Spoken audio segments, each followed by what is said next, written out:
सज्जन हो, अधिकारी श्रोता किंवा विषयाची मनापासून आवड असणारा श्रोता जर मिळाला तर वक्ता अशा श्रोत्यांसाठी आपलं हृदयस्थ ज्ञानभंडार मोकळं करतो.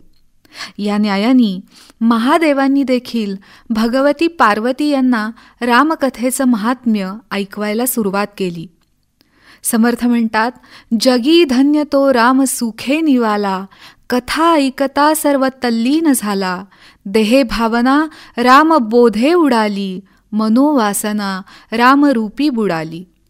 भगवत कथा ऐकता ऐकता जो तल्लीन झाला, ज्याची मनोवासना देहभावना रामरूपात विरघळून गेली, असा राममय झालेला श्रोता जगात खरोखर धन्य आहे. इथं श्री समर्थांनी राम सुखे हा किती सुंदर शब्द योजलाय बघा.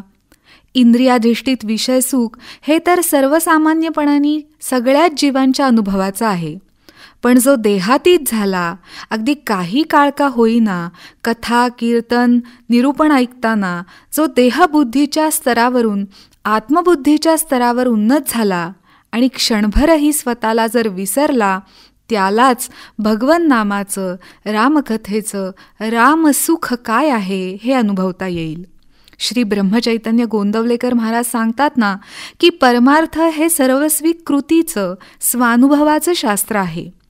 मिठाईचं नुसतं वर्णन करून जशी त्याची चव काय आहे हे कळणार नाही, तसंच हे रामसुख म्हणजे नक्की काय हे स्वतः रामनामात तल्लीन झाल्याशिवाय कसं कळणार.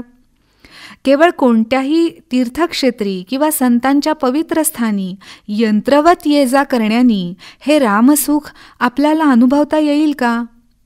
नवविधा भक्तीच्या ज्या पायऱ्या किंवा 9 वेगवेगळे मार्ग श्रीमद भागवत पुराणामध्ये वर्णन केलेले आहेत, त्यात श्रवण भक्ती प्रथम सांगितलेली आहे.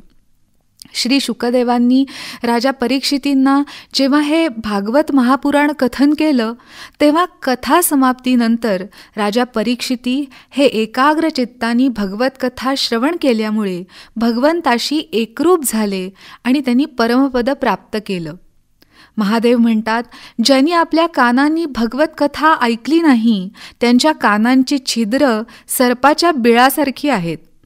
ज्यांनी आपल्या डोळ्यांनी संतांचं दर्शन घेतलं नाही, त्यांचे नेत्र जणू मोराच्या पंखावर दिसणाऱ्या नकली डोळ्यांप्रमाणे आहेत. ज्यांची मस्तकं श्री हरी आणि श्री गुरुचरणांवर झुकत नाहीत, ती मस्तकं कडू भोपळ्यासारखी आहेत.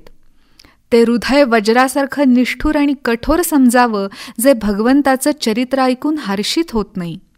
गोस्वामीजी गातात, जिन हरि भगति हृदय नहीं आनी, जीवित सव समान तेई प्राणी, जो नहीं करई राम गुण गाना, जिह सो दादुर जीह समाना. अर्थात ज्यांनी भगवत भक्तीला आपल्या हृदयात स्थान दिलं नाही, ते प्राणी जिवंत असूनही प्रेतवत आहेत. जी जीभ श्रीरामांच्या गुणाचं गायन करत नाही, ती बेडकाच्या जिभेसारखी आहे. अहो, रामप्रभूंची ही कथा कामधेनूसारखी सेवा करण्यानी सर्व सुख प्रदान करणारी असताना याचं श्रवण कोण बरं करणार नाही.